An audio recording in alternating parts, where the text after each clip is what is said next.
Salut, salut! Et oui, toujours là pour notre défi lecture de la Bible de l'aurore au crépuscule, Rebecca avec vous.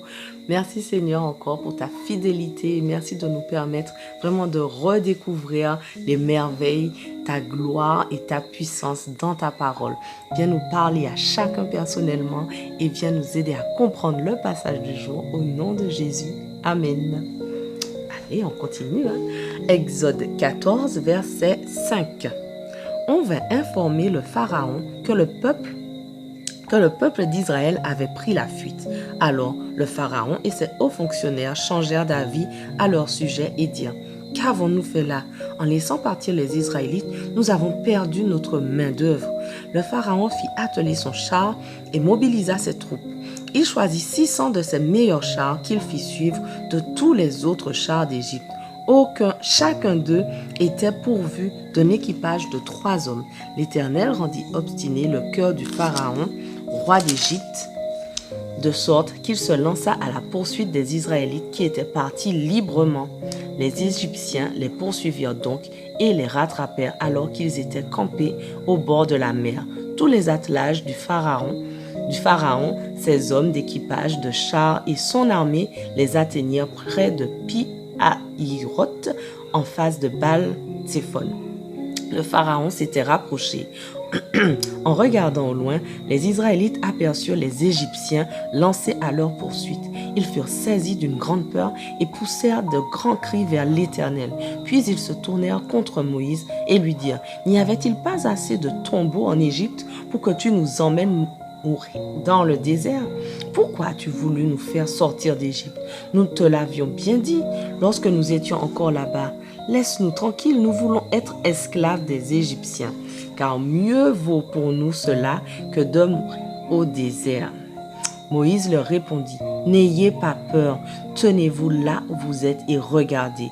Vous verrez comment l'Éternel vous délivrera en ce jour. Ces Égyptiens que vous voyez aujourd'hui, vous ne les reverrez plus jamais. L'Éternel combattra pour vous et vous, tenez-vous tranquille. L'Éternel dit à Moïse: Pourquoi cries-tu vers moi? Ordonne aux Israélites de se mettre en route. Quant à toi, lève ton bâton, tends la main vers la mer, fends-la en deux, et les Israélites la traverseront à pied sec. De mon côté, je rendrai les Égyptiens obstinés pour qu'ils s'engagent derrière vous. Alors, je manifesterai ma gloire aux dépens du Pharaon, de toute son armée, de ses chars et de ses hommes d'équipage de chars. Et les Égyptiens sauront que je suis l'Éternel, quand j'aurai manifesté ma gloire aux dépens du Pharaon, de ses chars et de ses hommes d'équipage. L'ange de Dieu qui marchait en tête du camp d'Israël passa derrière eux et la colonne de nuée se déplaça également de devant eux pour aller se tenir sur leurs arrières. Elle vint se placer entre le camp des Égyptiens et celui d'Israël. D'un côté, elle était obscure et de l'autre, elle éclairait la nuit. Wow. Toute la nuit, aucun des deux camps ne s'approcha de l'autre. Moïse étendit sa main sur la mer, et l'Éternel fit souffler sur elle pendant toute la nuit un vent violent d'est qui refoula la mer de sorte que les eaux se fendirent et que le fond apparut. Les Israélites passèrent au milieu de la mer sur la terre ferme, alors que les eaux se dressaient comme des remparts à leur droite et à leur gauche.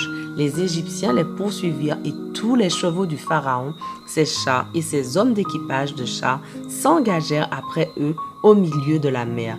Mais vers l'aube, l'Éternel considéra le camp des Égyptiens du haut de la colonne de nuée et de feu, et y sema le désordre.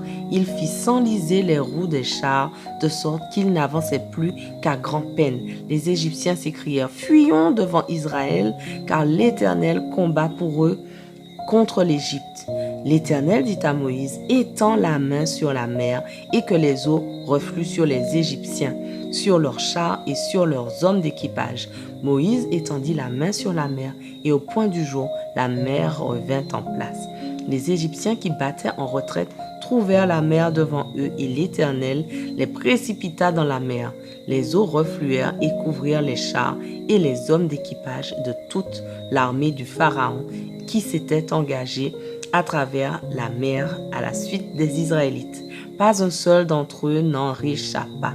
Quant aux Israélites, ils avaient traversé la mer à pied sec pendant que les eaux formaient une muraille à leur droite et une autre à leur gauche. En ce jour-là, l'Éternel délivra Israël des Égyptiens et ils virent les cadavres des Égyptiens étendus sur le bord de la mer. L'Éternel, Israël, vit la grande puissance que l'Éternel avait déployée contre les Égyptiens et le peuple révéra l'Éternel. Il eut confiance en lui et en Moïse, son serviteur. Exode 15. Alors Moïse et les Israélites entonnèrent ce cantique en l'honneur de l'Éternel.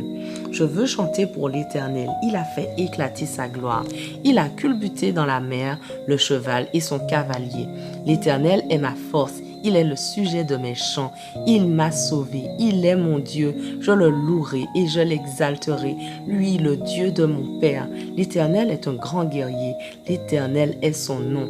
Les chars du Pharaon et toute son armée, il les a jetés à la mer. L'élite de ses combattants a été engloutie dans la mer des roseaux et les flots les ont recouverts. Ils ont coulé comme une pierre dans les profondeurs de l'abîme. Ton bras droit éternel a fait éclater sa puissance. Ton bras droit éternel écrase l'ennemi.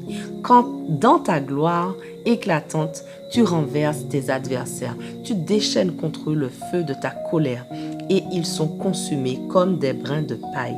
Sous l'action de ton souffle, les eaux se sont amoncelées. Les flots se sont dressés comme un rempart et ils se sont figés au milieu de la mer. L'ennemi se disait, je les pourchasserai et je les atteindrai. Je m'emparerai d'un butin, je m'en rassasierai, je tirerai l'épée et je me saisirai d'eux. Tu as soufflé et la mer les a recouverts. Ils se sont enfoncés comme des blocs de plomb dans les puissantes eaux. Qui parmi tous les dieux, ô Éternel, qui est semblable à toi et qui est comme toi, paré de sainteté et redoutable et digne de louange, opérant des prodiges. Tu étends ton bras droit et la terre engloutit nos poursuivants. Dans ton amour, tu as conduit ce peuple que tu as libéré et tu l'as dirigé par ta grande puissance vers ta demeure sainte. Les peuples l'ont appris et ils en ont tremblé. La terreur a saisi les gens de Philistie. Déjà les chefs d'Édom en sont épouvantés. Les princes de Moab se mettent à trembler. Tous les Cananéens en perdent le courage. L'angoisse et la panique s'abattent sur eux tous. Ton action extraordinaire les a tous pétrifiés jusqu'à ce qu'est passé ce peuple que tu t'es acquis. Tu les amèneras et tu les planteras sur la montagne qui t'appartient au lieu que tu destines à être ta demeure, ô Éternel, jusqu'à ton sanctuaire, ô Éternel, que tes mains ont fondé. L'Éternel régnera à perpétuité, car les chevaux du Pharaon avec ses chars et ceux qui les montaient se sont engagés dans la mer, et l'Éternel sur eux a fait refluer l'eau, tandis que les Israélites ont traversé la mer à sec. Myriam, la prophétesse, sœur d'Aaron, prit le tambourin et toutes les femmes la suivirent en dansant et en jouant des tambourins. Myriam entonna en réponse aux Israélites. Chantez pour l'Éternel, il a fait éclater sa gloire, il a culbuté dans la mer le cheval et son cavalier. Sur ordre de Moïse, Israël quitta la mer des roseaux et prit la direction du désert de Chour. Ils marchèrent pendant 3 jours dans le désert sans trouver de point d'eau. Ils arrivèrent à Mara où il y avait de l'eau, mais ils ne purent pas en boire car elle était amère, d'où le nom de Mara. Amertume, alors que le peuple se plaignait de Moïse en disant « Qu'allons-nous boire ?» Moïse implora l'Éternel qui lui indiqua un bois d'une certaine espèce qu'il jeta dans l'eau et l'eau devint potable. C'est à cet endroit que l'Éternel donna au peuple des préceptes et un code de droit. Là aussi, il le mit à l'épreuve. Voilà, notre passage du jour touche à sa fin, mais on continue dès demain. On ne lâche rien. Allez, sois bénis.